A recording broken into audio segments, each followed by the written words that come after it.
నమస్తే. శ్రీ గురుభ్యో నమః. శ్రీమాత్రే నమః. ఆదిత్యాయ చ సోమాయ మంగళాయ బుధాయ గురు శుక్ర శనిభ్యే రాహవే కేతవే నమః. మనం ఈ వారంలో ప్రత్యేకించి చేసుకునేటువంటి వీడియోలు గ్రహ గమనంలో జరిగేటువంటి మార్పుల్లో కొన్ని ప్రత్యేకంగా ఉంటాయి. వాటి వల్ల ద్వాదశ రాశుల మీద కొంత ఫలితాలు వేరువేరుగా ఉంటాయి. అందులో భాగంగా మరి శని వక్రగతి గురించి చెప్పుకుందాం. శని వక్రగతి త్యాగం చేయబోతున్నాడు. ఇప్పుడు శని గ్రహం గురించి మనకు తెలిసినట్టయితే శని మందగ్రహం. చాలా నెమ్మదిగా ఒక కదలిక ఉంటుంది. ఒక రాశిలో నుండి ఒక రాశిలోకి వెళ్ళడానికి బోలెడంత సమయం.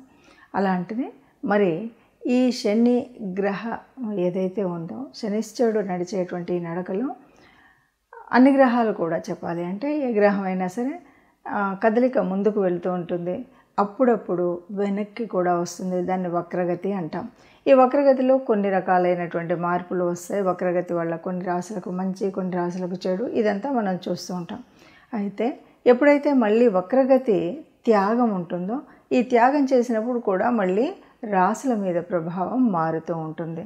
ఆ వక్రగతి వదిలిన తర్వాత శనిశ్చరుడు యొక్క దృష్టులు ఎక్కడ పడుతున్నాయి అంటే 3, 7, 10 ఆ స్థానాల మీద పడేటువంటి దృష్టిల వల్ల వచ్చేటువంటి మార్పులు.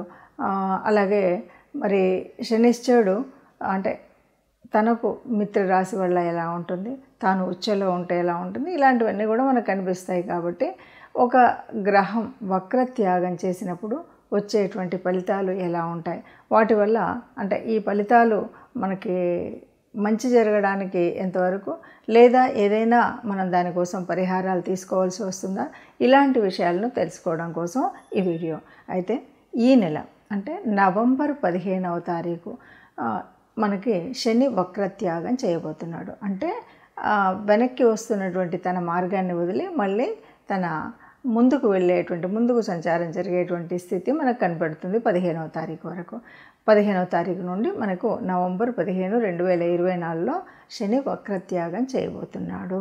దీనివల్ల మనకి ద్వాదశ రాశుల వారికి ఎలా ఉంటుంది, ఒక్కొక్క రాశికి ఈ ఫలితాలు సత్ఫలితాలు ఎలా ఉంటాయి, లేదు అంటే మనం ఏం చేసుకోవాలి అనేటువంటి విషయం మీద మనం వీడియోని చూస్తాం. శనిగ్రహము శనిశ్చరుడు అనగానే మనందరికీ తెలిసినటువంటిది క్రమశిక్షణకు మారిపోయారు. ఏదైనా సరే ఎప్పుడు కూడా శనిశ్చరుడు మనకి అంటే ఏళ్ళనాటి శని అనుకోండి, అర్ధాష్టమ శని అనుకోండి, అష్టమ శని అనుకోండి, ఇవి కాకుండా శని దశ అంతర్దశలు, వీటన్నిటిలో కూడా చాలామంది భయపడుతూ ఉంటారు. అమ్మో ఏళ్ళనాటి శని 7.5 సంవత్సరాలు కష్టపడాలా, ఇలాగా అంటే శనిశ్చరుడు వచ్చాడు అంటే కష్టపడాలి అని మాత్రమే అనుకుంటాం. కానీ ఇది మన యొక్క పాపపుణ్యాల ఫలితాన్ని మనకు చూపెట్టేటువంటిదని, మనం అనుభవించేటువంటి కర్మ తప్పనిసరిగా అనుభవించాల్సిన కర్మను చెప్పేదని, అలాగే ఒక క్రమశిక్షణకు మారిపోయారు. ఇప్పటి వరకు ఉన్నటువంటి ఒక బద్ధకాన్ని వదిలి ఒక శిక్షణతో వెళ్ళినట్టయితే ఒక సరైన మార్గంలో వెళ్ళగలుగుతాము అనేటువంటి విషయం తెలియదు. ఎప్పుడు కూడా శనిశ్చరుడు మనం ఇంతకుముందు ఏదైతే అనుభవించాలి తప్పనిసరి అన్నటువంటి వాటిని మనకు చూపెట్టి దాని తర్వాత అతి మంచి విషయాన్ని తను పోతూ పోతూ చాలా మంచి చేసి వెళ్ళేటువంటి గ్రహం ఏదైనా ఉందా అంటే అది శనిశ్చరుడు మాత్రమే. కాబట్టి మనకు ఈ భయాలు ఇవేవి లేకుండా మనం ఉండొచ్చు. అయితే ఏంటంటే తప్పనిసరిగా మనం కొన్ని క్రమశిక్షణను అలవాటు చేసుకోవడం, అంటే శనిశ్చరుడు ఉన్నాడు అంటేనే కొద్దిగా బద్ధకం ఇలాంటివన్నీ ఉంటాయి. కానీ ఆయన ఇష్టపడేది ఏంటంటే మనం బద్ధకాన్ని వదలడం, సమయానికి లేవడం, మనం చేయాలనుకున్న పని వెంటనే చేయడం, ఇలాంటివన్నీ చేసినట్టయితే ఎట్లాంటి నష్టం కాకుండా తాను చాలా వరకు మంచిని ఇచ్చేటువంటి గ్రహం ఏదైనా ఉందంటే శనిశ్చరుడే. అయినప్పటికీ మనకు చేతనవ్వలేదు, మనం చేయలేదు, ఇవన్నీ వదిలేసాం, మరి ఇప్పుడు ఎట్లాగా అంటే తప్పనిసరిగా కొన్ని పరిహారాలు అయితే మనం చేసుకోవాలి. మనం చివరిలో ఆ పరిహారాలు ఏంటో చూద్దాం. తదుపరి రాశి వృశ్చిక రాశి. వృశ్చిక రాశి వారికి మరి ఎలా ఉంటుంది అంటే ఈ మార్పు ఎక్కడ జరుగుతుంది, శని వక్రత్యాగం ఎక్కడ జరుగుతుంది అంటే 4వ స్థానంలో. 4వ స్థానం అంటే మాతృస్థానం, 4వ స్థానం అంటే విద్యాస్థానం, 4వ స్థానం అంటే గృహస్థానం, ఇంకా చెప్పాలంటే కంఫర్ట్స్ అన్నీ కూడా ఇచ్చేటువంటి స్థానం 4వ స్థానం. మరి కానీ ఇక్కడ ఇంకొక చిన్న లాజిక్ ఏంటంటే 4వ స్థానము అంటే అర్ధాష్టమ శనిలో ఉన్నట్టుగా తెలుసు. వృశ్చిక రాశి వారికి అర్ధాష్టమ శని ఉంది. అయితే ఇప్పుడు కష్టం జరుగుతుందా అర్ధాష్టమ శనిలో ఉన్నారు కాబట్టి, లేదా 4వ స్థానంలో జరుగుతుందంటే లాభం ఉందా అంటే 4వ స్థానాధిపతి ఎవరు? శని. ఆయన ఎట్లా చరిస్తున్నాడు? సువర్ణమూర్తిగా ఉన్నాడు కాబట్టి ఆ సువర్ణమూర్తి చక్కటి లాభాలనే ఇస్తాడు. ఇప్పటి వరకు ఎలా ఉంది ఈ రాశి వారికి అంటే చాలా వరకు వర్క్ స్ట్రెస్ అనమాట. రాత్రింబవళ్ళు ఏదో ఒక చేయాలని ఆలోచన, ఆ ఆలోచన సరిగ్గా ఉండకుండా ఇదిమిత్తంగా ఉండి ఓ తలనొప్పి, చికాకు, చింత, ఏ పని చేసినా నేను చేయలేకపోతున్నాను, ఈ భావనలన్నీ ఉండేవి. ఇవన్నిటికీ కూడా విముక్తి లభించేటువంటి సమయం వచ్చింది. ఇది 15 నవంబర్ నుండి వీటన్నిటికీ ఈ ఆలోచనలో ఎప్పుడూ కూడా ఒక చికాకుగా, చింతగా ఏం చేసినా నాకు ఏం రావట్లేదు అనేటువంటి భావన పోయేటువంటి పరిస్థితి ఉంది. చాలా వరకు పనిలో మనం చేస్తున్న పనిలో ప్రోగ్రెసివ్నెస్ కనబడుతుంది, చాలా పాజిటివ్గా కనబడుతుంది. వ్యాపారం వృద్ధిలోకి వస్తుంది. అలాగే ఉద్యోగాలలో కూడా మీరు చేసే చోట ఎంత చేసినా గొడ్డు చాకరీనే అండి, అక్కడ ఎవరు గుర్తించరు అంటుంటారు కదా, ఇప్పుడు ఆ గుర్తింపు వస్తుంది. మిమ్మల్ని రికగ్నైజ్ చేస్తారు. మీరున్నటువంటి పదవిలో కానీ ఆ ఉన్నత పదవికి వెళ్ళడానికి కూడా చక్కగా ఉంటుంది. ఇక ఇల్లు, స్థలం ఏదో ఒకటి కొనుక్కోవాలని అయితే ఉంటుంది కదా, ఈ కొనుక్కోవాలనేటువంటి ఆశకి ఇప్పుడు అవకాశం వస్తుంది. తప్పనిసరిగా అది కొనుక్కోవడానికి ఉంటుంది. ఇక విద్యాస్థానం కూడా కదా 4, విద్యార్థులకు చాలా బాగుంటుంది. మంచి విద్య అంటే ముఖ్యంగా కాంపిటీషన్స్లో పాల్గొనాలి అనుకునేటువంటి వారికి చక్కటి అవకాశంగా ఉంటుంది. ఇప్పుడు ఇక మేషము మనకి 6వ దృష్టి, మేషం మీద దృష్టి ఉంది కాబట్టి 6వ దృష్టి అంటే ఏంటి? ఇది శత్రు రోగ రుణాలు కదా. ఈ శత్రువులు, రుణాల బాధలు, రోగాల బాధలు లేకుండా విముక్తి అవుతారు. అంటే ఇప్పటి వరకు ఎన్నో అప్పులు చేసి ఉంటారు. ఆ అప్పులు తీర్చాలి అనేటువంటి ఒక సంకల్పం కనుకుంటే తప్పకుండా మీరు అప్పులు తీర్చేస్తారు. మీకున్నటువంటి రుణాలన్నీ తగ్గిపోయేటువంటి పరిస్థితి ఉంటుంది. ఇక 10వ స్థానం సింహరాశి మీద ఉన్నటువంటి దృష్టి, 10వ స్థానం ఉద్యోగ స్థానం కాబట్టి ఉద్యోగంలో చక్కగా అది ఉంటుంది. ఇక ఇవన్నీ కూడా మనకంటే శని యొక్క 10వ స్థానం ఏంటి? 10వ దృష్టి ఎక్కడి నుండి చూస్తున్నా అంటే వృశ్చిక రాశి మీద. అంటే వృశ్చిక రాశి అంటే తన స్థానం, తనుభావం ఎప్పుడు కూడా ఎలా ఉంటుందంటే నువ్వు చేయాలనుకుంటే చక్కగా చేయగలుగుతావు. కాబట్టి నీ మీద నీకు ఆ సంకల్ప బలం పెట్టుకొని చక్కగా ముందుకు సాగినట్టయితే ఉద్యోగంలో కానీ, వివాహంలో కానీ, వృత్తిలో కానీ, వ్యాపారంలో కానీ అన్నింటా ముందు ఉండేటువంటిది ఉంది. ముందు మన శక్తిని మనం నమ్ముకోవాలి.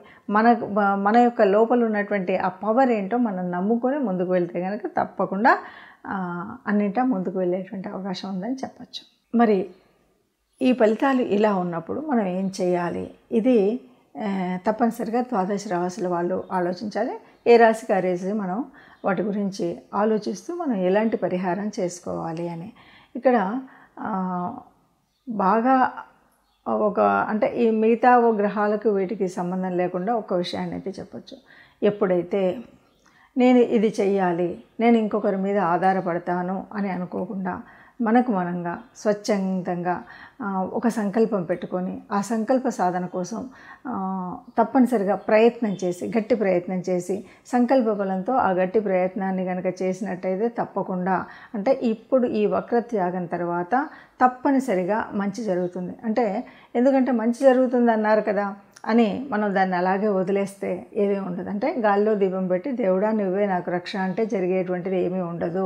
మరి ఎప్పుడు జరుగుతుంది మంచి అంటే ఇప్పుడు నాకు ఉద్యోగం లేదు, పోతూ ఉద్యోగం ఇస్తాడు శనిశ్చరుడు అని అందరూ అన్నారు కాబట్టి ఇంకా నాకు రాలేదు, లేకపోతే నాకు వివాహం కాలేదు, ఇలాంటి ప్రశ్నలు మనకు చాలా ఎదురవుతూ ఉంటాయి. చాలామంది ఆలోచనలు కూడా అలా ఉంటాయి.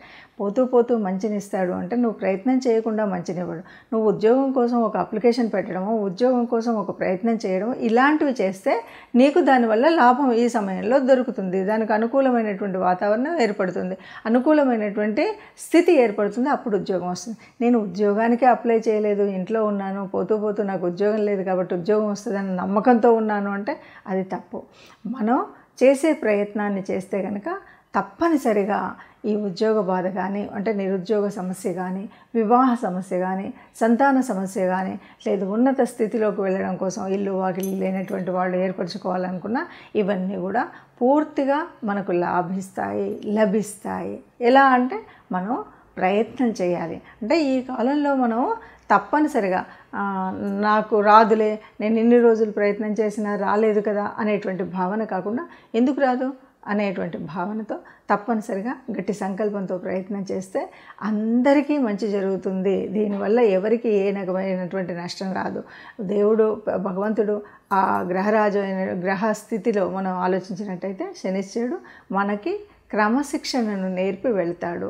క్రమశిక్షణలో ఉంటే కష్టాలు తొలగిస్తాడు. ఇది గుర్తుపెట్టుకుంటే చాలండి, మనకు అన్ని పరిహారాలు దొరికినట్టే. ఇక ఇందులో భాగంగా తప్పనిసరిగా శనిశ్చరుడికి శనివారాలు కానీ, లేదు అంటే శనివారం రోజు గోగ్రాసాన్ని అందజేయడం కానీ, అదే కుదరలేదు అంటే ఎవరైనా కార్మికులు ఉంటారు కదా, వాళ్ళకి మీకు తోచినంత ఇవ్వగలిగినంత దానాన్ని కనుక ఇచ్చినట్టయితే, అంటే వాళ్ళకి తినడం కోసం ఆ రోజు కానీ, ఏదో వస్త్రదానం కానీ, ఇలాంటివి ఏదైనా చేసినట్టయితే అన్నీ మంచి జరుగుతాయి. ముఖ్యంగా గోశాలకు వెళ్ళగలిగితే సంతోషం. వెళ్ళలేనటువంటి వారు కనీసం దేవాలయానికి వెళ్ళిన శివాభిషేకం చేయించుకోవడం అనేటువంటిది ఒక మంచి ఆలోచన. కాబట్టి అభిషేకమైనా చేయించుకోండి, గోగ్రాసమైనా ఇవ్వండి, లేదంటే మన దగ్గర మనకు కనిపించేటువంటి కార్మికులు ఎవరైతే ఉన్నారో వీళ్ళకి మీరు కావాల్సినట్టుగా అంటే ఆహారం ఇవ్వడమో, వస్త్రం ఇవ్వడమో లాంటివి చేసినట్టయితే మనకున్న దోషాలన్నీ పోయి అంతా కూడా శుభం కలుగుతుంది. అందరూ సుఖంగా ఉండాలని, అందులో మనం ఉండాలని సర్వే జనా సుఖినో భవంతు.